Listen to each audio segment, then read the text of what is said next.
ओम सर्वमंगल मांगल्ये शिवे सर्वार्थ साधिके शरण्ये त्र्यंबके गौरी नारायणी नमोस्तुते। आदि शक्ति मां दुर्गा, जिनकी अलग अलग रूपों में भक्त पूजा और आराधना करते हैं। किसी के लिए वो मां जगदम्बा हैं, तो किसी के लिए मां काली, किसी के लिए मां पार्वती हैं, तो किसी के लिए दुष्टों का नाश करने वाली महिषासुर मर्दिनी। इस धरती पर दुष्टों का नाश करने के लिए मां दुर्गा ने अलग अलग रूपों में जन्म लिया। अपने हर रूप में उन्होंने राक्षसों और दानवों को मारा और इस संसार को पापियों से मुक्त कराया। मां दुर्गा के उन्हीं 9 रूपों को नवरात्रि के 9 दिनों में पूजा जाता है। लेकिन नवरात्रि मनाए जाने के पीछे क्या कारण है? क्यों मां दुर्गा के 9 स्वरूपों की पूजा की जाती है और आखिर क्यों ये त्योहार हिंदुओं का सबसे बड़ा त्योहार माना जाता है? हेलो दोस्तों, मैं हूं आरजे अशोक और आप सुन रहे हैं original series history of Durga Puja and Navratri, सिर्फ कुक्कू एफएम पर। कुक्कू एफएम, सुने जो मन चाहे। नवरात्रि हिंदुओं का एक ऐसा त्योहार है जो सिर्फ भारत ही नहीं बल्कि दुनिया भर में भक्ति, आस्था और श्रद्धा के साथ सेलिब्रेट किया जाता है। नवरात्रि एक संस्कृत वर्ड है जिसका मतलब होता है 9 रातें, और नवरात्रि का त्योहार पूरे 9 दिनों तक सेलिब्रेट होता है। लेकिन दोस्तों, क्या आप जानते हैं साल में 2 बार नहीं बल्कि 4 बार नवरात्रि होती है। चैत्र नवरात्रि और शारदीय नवरात्रि के बारे में तो आप सभी जानते हैं, लेकिन इसके अलावा 2 गुप्त नवरात्र भी मनाई जाती है। आषाढ़ और पौष महीने में गुप्त नवरात्रि सेलिब्रेट की जाती है। आषाढ़ नवरात्रि जून और जुलाई के दौरान, तो वहीं पौष नवरात्रि दिसंबर और जनवरी के बीच मनाई जाती है। गुप्त नवरात्रि मां दुर्गा की गुप्त साधना के दिन माने जाते हैं। खासकर साधु संतों और ऋषियों के लिए गुप्त नवरात्रि बहुत खास होती है, जबकि गृहस्थ लोग चैत्र और शारदीय नवरात्र सेलिब्रेट करते हैं। इन चारों नवरात्रियों में सबसे ज्यादा खास होती है शारदीय नवरात्रि। शारदीय नवरात्रि के दौरान देश के अलग अलग स्टेट में मां दुर्गा की पूजा और भक्ति के तरीके भी अलग अलग हैं। उत्तर प्रदेश और बिहार में नवरात्रि के 9 दिनों तक रामलीला का मंचन किया जाता है, तो असम और बंगाल में कई थीम पर मां दुर्गा के आसमान छूते गजब के सुंदर पंडाल सजाए जाते हैं। बंगाल का सिंदूर खेला तो पूरी दुनिया में फेमस है। वहीं गुजरात का नवरात्रि सेलिब्रेशन वहां की फोक और ट्रेडिशनल डांस डांडिया और गरबा के बिना पूरा नहीं होता है। यहाँ के गरबा में शामिल होने के लिए पूरे देश से लोग पहुंचते हैं। कर्नाटक के मैसूर में मां चामुंडेश्वरी देवी को हाथी पर सोने की पालकी में बिठाया जाता है। इसके बाद मां दुर्गा के स्वरूप का पूरे शहर में शानदार जुलूस निकाला जाता है। भले ही मां दुर्गा की पूजा पूरे देश के अलग अलग कोनों में अलग अलग तरीके से की जाती हो, लेकिन भक्तों का भाव सिर्फ एक होता है, और वो है मां दुर्गा के प्रति समर्पण। दोस्तों, नवरात्रि के 9 दिनों में मां दुर्गा के 9 रूप पूजे जाते हैं और आखिरी दिन कन्या भोजन कराया जाता है। ये तो आप सभी जानते हैं, लेकिन क्या आप जानते हैं कि नवरात्रि को सेलिब्रेट किए जाने के पीछे क्या सिग्निफिकेंस और साइंटिफिक रीजन है, और किस तरह से दुनिया भर में इसे सेलिब्रेट किया जाता है? क्यों हजारों साल पहले हमारे ऋषि मुनियों ने एक ऐसी परंपरा की शुरुआत की जो आज भी लोगों को जोड़कर रखे हुए है? और क्यों नवरात्रि के दौरान फास्ट रखे जाते हैं? इनके पीछे स्पिरिचुअल और रिलीजियस रीजन तो हैं ही, लेकिन साइंटिफिक रीजन भी हैं। इन सारे सवालों के जवाब आपको हमारी इस सीरीज में जानने को मिलेंगे। तो मां दुर्गा के 9 दिन के सफर में शामिल हो जाइए हमारे साथ, सिर्फ कुक्कू एफएम पर। कुक्कू एफएम, सुने जो मन चाहे।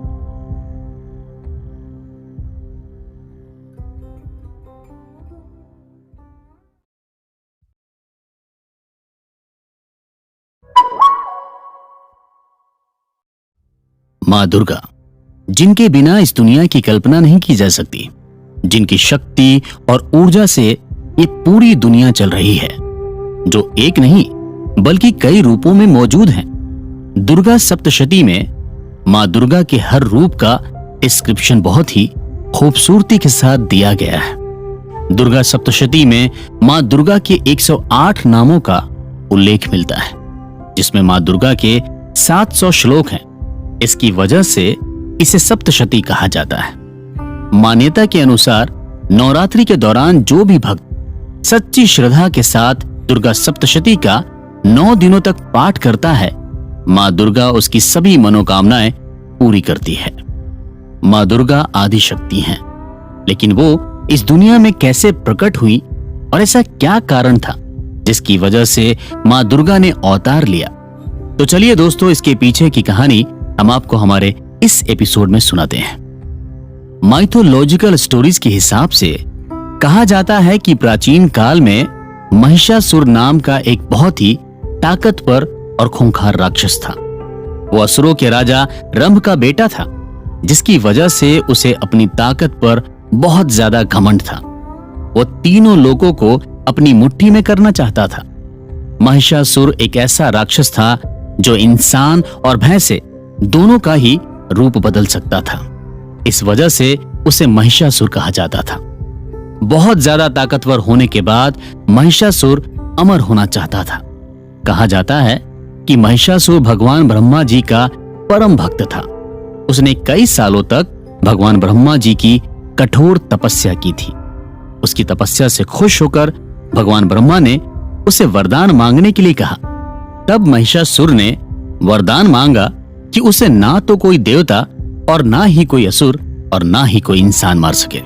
वो अजय और अमर हो जाए। भगवान ब्रह्मा ने महिषासुर को मनचाहा वरदान दिया। वरदान पाकर उसके पास इतनी शक्तियां आ गई कि किसी भी देवी देवता के लिए उसे हरा पाना नामुमकिन हो गया था।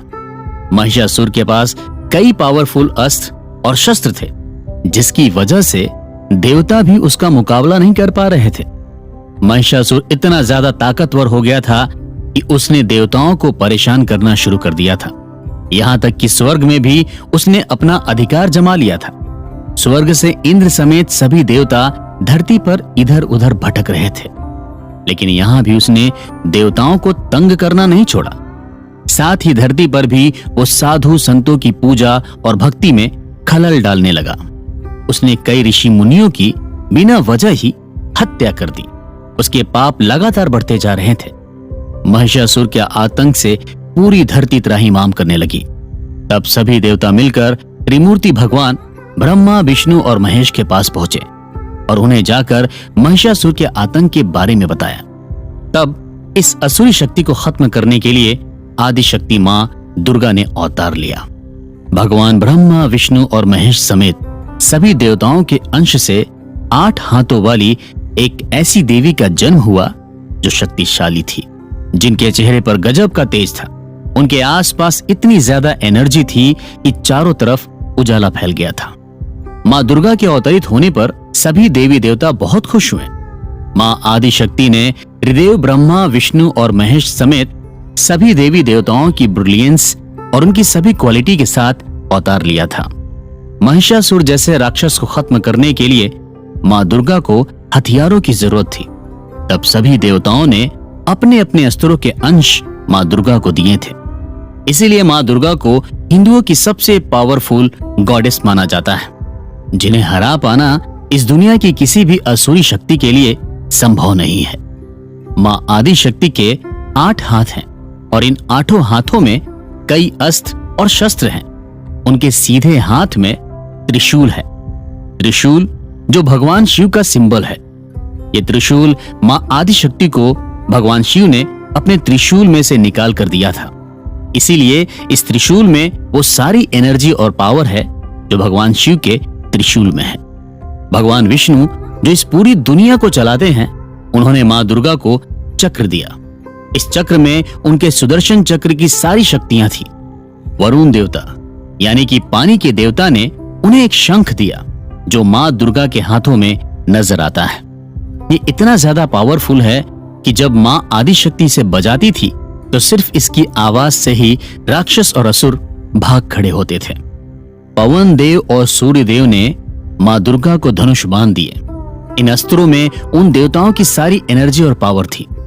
इन धनुष बाण में इतनी ज्यादा पावर थी, इनके अटैक से राक्षसों की पूरी सेना को एक ही बार में खत्म किया जा सकता था। देवों के राजा इंद्र ने मां दुर्गा को वज्र अस्त्र और घंटा दिया था। सिर्फ घंटे को बजाने से ही कई असुर और राक्षस बेहोश हो जाते थे। भगवान विश्वकर्मा ने उन्हें फरसा दिया। यमराज ने मां दुर्गा को काल दंड दिया था। यमराज को मौत का देवता कहा जाता है और उनके दिए काल दंड से मां दुर्गा ने कई राक्षसों को मारा था। मां दुर्गा के 8 हाथों में से एक हाथ में तलवार है। यह तलवार उन्हें भगवान गणेश ने दी थी, जो उनके नॉलेज को रिप्रेजेंट करती है। अग्निदेव यानी कि आग के देवता ने मां दुर्गा को एक भाला दिया था, जो पावर और गुडनेस का सिंबल था। यह भाला अच्छे और बुरे में फर्क करना जानता था। हिमालय राज ने मां दुर्गा को एक सिंह यानी शेर दिया, जो मां दुर्गा की सवारी है। इस तरह सभी देवताओं ने मां दुर्गा को अस्त्र और शस्त्र देकर सुशोभित किया। सारे अस्त्रों और शस्त्रों से सजी मां दुर्गा शेर पर सवार होकर असुरों का नामो निशान मिटाने के लिए निकल पड़ी। मां दुर्गा के पास संसार के सभी देवताओं की पावर थी। उन्हें हरा पाना अब नामुमकिन था। अब सभी देवताओं को यकीन हो गया था कि मां दुर्गा ही उन्हें महिषासुर के आतंक से मुक्ति दिलाएगी। जब मां दुर्गा और महिषासुर का आमना सामना हुआ तो वो मां दुर्गा की खूबसूरती और उनका तेज देखकर उनकी तरफ अट्रैक्ट हुआ और उसने मां दुर्गा को शादी के लिए प्रस्ताव दिया। महिषासुर की दुष्टता देखकर मां दुर्गा बहुत ज्यादा गुस्से में आ गई और मां आदिशक्ति ने कहा कि वो स्वर्ग लोक छोड़कर पाताल लोक में चला जाए, नहीं तो इसका अंजाम बहुत बुरा होगा। लेकिन वो नहीं माना और मां दुर्गा से लड़ाई के लिए तैयार हो गया। महिषासुर मां दुर्गा की पावर से अनजान था। उसे लगा कि एक औरत उसका क्या बिगाड़ सकती है।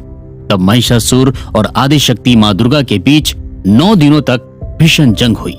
मां दुर्गा के पास बहुत सारे अस्त्र और शस्त्र थे, जिसकी वजह से महिषासुर कमजोर पड़ गया और मां दुर्गा ने त्रिशूल से महिषासुर जैसे खूंखार और अत्याचारी राक्षस को मार गिराया। महिषासुर के साथ मां आदिशक्ति ने महिषासुर के साथ ही असुरों का भी वध किया और सभी देवताओं को उसके आतंक से आजाद कराया। मां दुर्गा ने महिषासुर जैसे राक्षस का वध किया। महिषासुर के मारे जाते ही सारे देवताओं ने मां दुर्गा पर फूलों की बारिश की और उनका पूजन किया। मां दुर्गा ने महिषासुर जैसे खूंखार और खतरनाक राक्षस को मारा था। इस वजह से उन्हें महिषासुर मर्दिनी कहा गया। तभी से मां दुर्गा की पूजा का विधान शुरू हुआ। महिषासुर और मां दुर्गा के बीच 9 दिनों तक युद्ध चला था। इस वजह से 9 दिनों तक नवरात्रि का त्योहार सेलिब्रेट किया जाता है, जो हिंदुओं की आस्था और उनके रिलीजन का बेस है। तो दोस्तों, ये थी मां दुर्गा के प्रकट होने की कहानी कि किस तरह से दुष्टों और राक्षसों का नाश करने के लिए मां दुर्गा इस धरती पर आई और आज भी वो अपने भक्तों को बुरी शक्तियों और सभी तरह के कष्टों से बचा रही है। उनके भक्त आज भी उतनी ही श्रद्धा और आस्था के साथ नवरात्रि को सेलिब्रेट करते हैं। दोस्तों, अगले एपिसोड में हम आपको मां दुर्गा के सबसे खतरनाक और खूंखार रूप मां काली के बारे में बताएंगे, जिन्हें भद्रकाली, कालिका, चंडिका और महाकाली के रूप में जाना जाता है। तो आखिर क्यों मां आदिशक्ति इस रूप में प्रकट हुई, जानने के लिए जरूर सुनिए हमारा अगला एपिसोड।